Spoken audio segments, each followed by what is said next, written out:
So, what's up?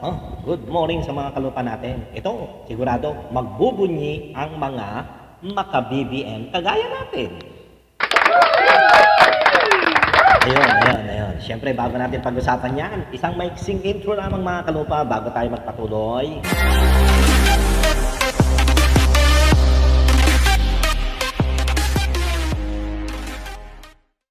So yun nga no mga kalupa, bale napakasaya natin kasi nga, eto, makikita nyo dyan sa screen mga kalupa, ipapop up natin dyan. Another petition to block Marcos candidacy junk, ibig sabihin, ibinasura. Ano po ba yun? Yung pinal ni kalupa natin na Tiburcio. Ni kalupa natin Tiburcio. So, the latest petition that has been junked by the Comelec claims that Bongbong Marcos is an impostor. Ibig sabihin, yung ginagamit niya yung pangalan ng ibang pangalan, nagpapakilala, parang gano'n.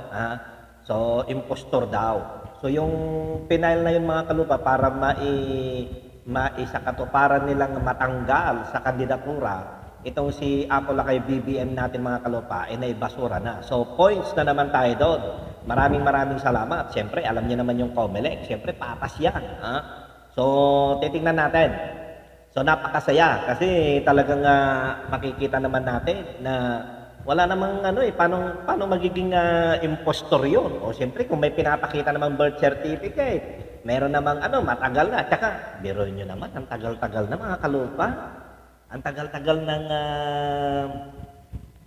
tagal-tagal ng nanunungkulan mga kalupa, tapos kukwestiyonin mo yung pagka-Marcos, yung pagka-Bongbong Marcos niya. Naku naman talaga, oo, di ba ganon?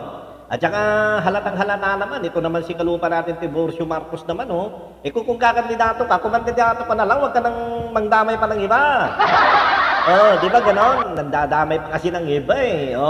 Ito, babasahin natin.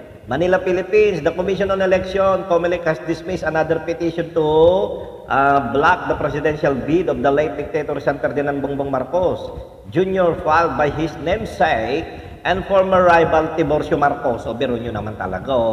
Spokesperson James Jimenez shared this during a press briefing on Tuesday, January 4 when he was asked about the status of petition to cancel Bongbong candidacy. Yung kay Tiburcio Marcos has already been denied. Ayun, he said, adding that Comelec will make a more comprehensive list on the status of the petition. Ayun.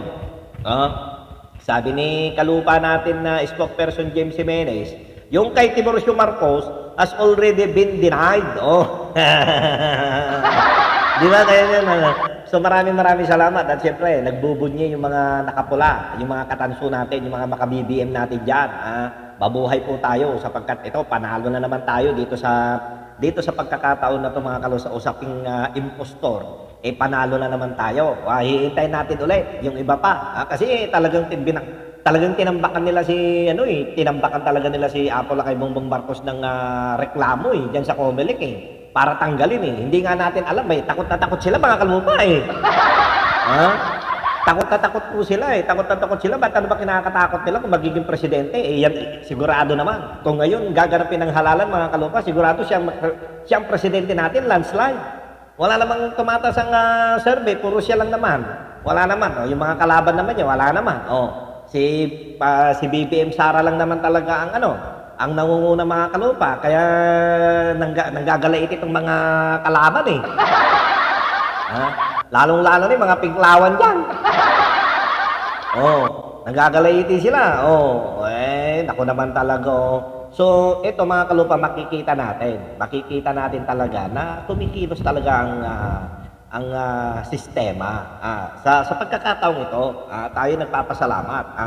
Dahil dinidinig yung ating mga panalangin na sana magtuloy-tuloy na at nang sa ganun ay maging presidente natin sa 2022 mga kalupa, itong ating Apola kay BBM Marcos. Eto, madako naman tayo sa ibang balita mga kalupa.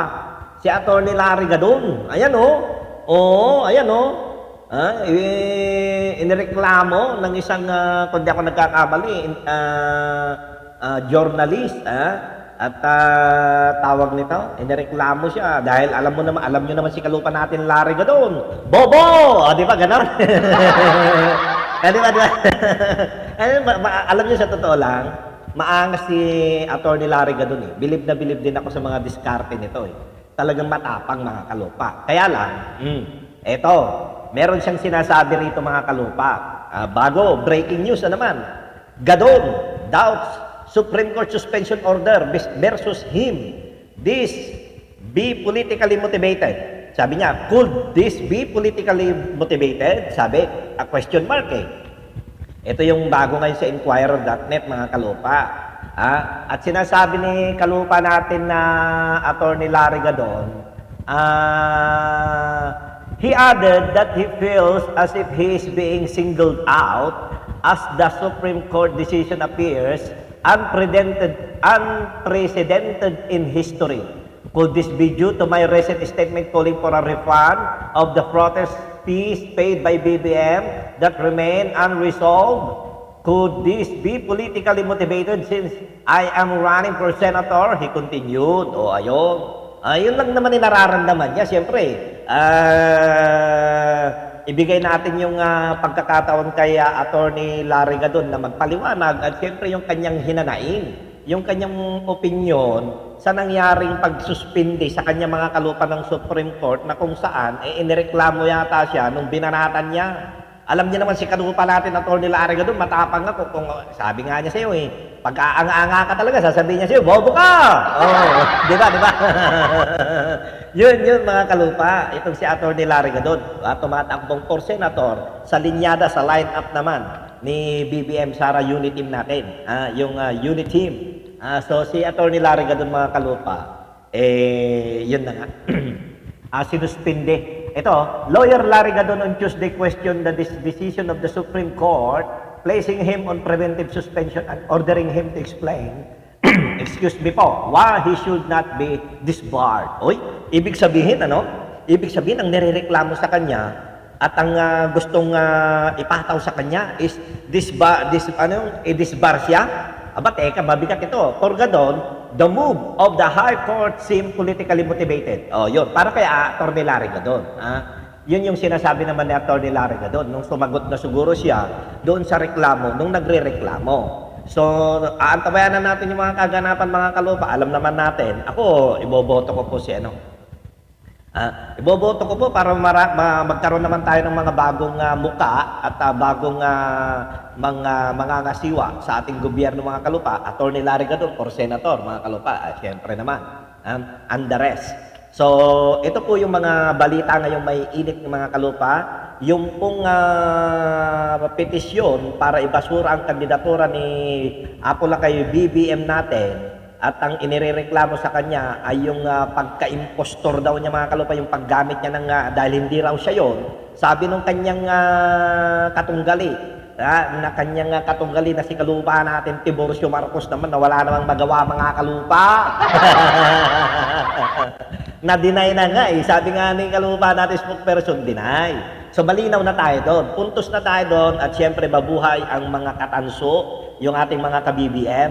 Dito man kay Atty. Larry Gadon naman mga kalupa, iaantabayanan natin kung ano bang magiging pataw at kung ano ang isasagot ng Supreme Court sa kanyang mga opinion. Siyempre sasagot kasi si Atty. Larry Gadon dun sa reklamo para naman niya, maka-counter naman siya dun sa reklamo sapagkat siguro, ewan ko ba dito sa mga kalupa natin, nasasaktan kayo dahil totoo, ganon?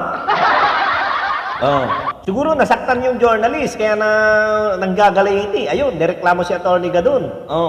Hindi ko alam. International daw ito, hindi ko tingnan naman, basahin nga natin. Gadon was pertaining on an earlier statement. We also released electoral, ito. But the High Court already said that it has suspended Gadon after he verbally assaulted last month. Verbally assaulted last month, journalist Raisa Robles. Si kalupa natin, Raisa Robles, the Manila correspondent of the South China Morning Post. Okay. So si kalupa natin na Raisa Robles pala, kalupa, ang binanatan verbally. Bakit ka naman, naku naman sa bagay, mga kalupa, minsan, alam niyo naman ang batas natin, ganyan talaga. Kung medyo nagkamali siguro, nakikita ng mga kinauukulan na mali yung ginawa natin.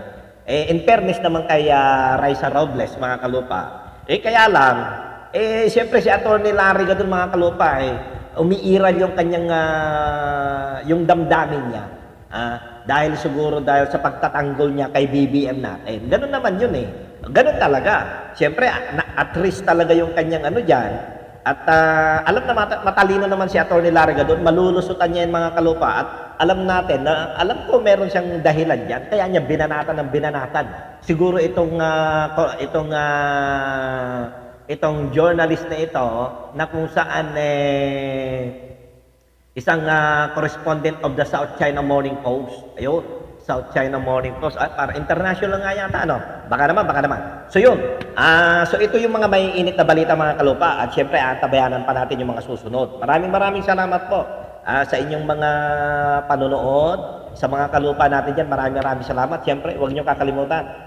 Napindutin yung subscribe button at notification bell. Ayan, para na-notify kayo sa susunod na video ng inyong lingkod. Ito po ang lagi natin sinasabi. Lagi lang natin tatandaan na meron tayong kalupang may kapal na lagi nating masasandalan. Ipikit lamang yung ating mga mata at siguradong tayo pakikinggan. Baka naman, BBM, sara tayo dyan. At syempre, huwag natin kakalimutan yung mga senador, yung mga nasa line-up ng ating unity team. Maraming salamat. At syempre, mabuhay ang mga katanso. Babus!